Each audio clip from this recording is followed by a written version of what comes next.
Anne Le Gall, qu'est-ce qu'on regarde à la télé ce soir avant de créer notre start-up? Alors, soirée télé très variée. Il y a l'émission politique spéciale européenne sur France 2, la série Section de recherche sur TF1, France-Japon en foot féminin sur W9. Et il y a aussi un documentaire fascinant sur France 5 à 20h55. Il est consacré aux cartographes du ciel.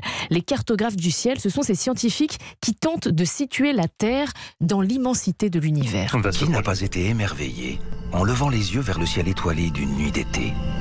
Qui n'a pas ressenti un certain vertige en découvrant notre Voie lactée tapissant la voûte céleste?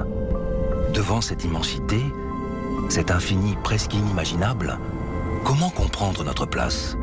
Où sommes-nous dans cet univers? Pouvons-nous seulement nous situer, définir notre adresse dans le cosmos, entrevoir son architecture? Ça me donne le vertige, moi, tout ça. Mais exactement. Et figurez-vous qu'en observant le ciel le plus loin possible grâce à des télescopes ultra puissants, les cartographes du ciel ont réussi à dessiner des schémas en forme d'arbres qui permettent de nous localiser en partie dans l'immensité du cosmos. Des scientifiques du monde entier complètent cette carte en permanence et c'est cette aventure que nous fait suivre le documentaire en suivant l'astrophysicienne Hélène Courtois dans les plus grands sites d'observation du monde. Que cherche-t-on à prouver avec ces cartes?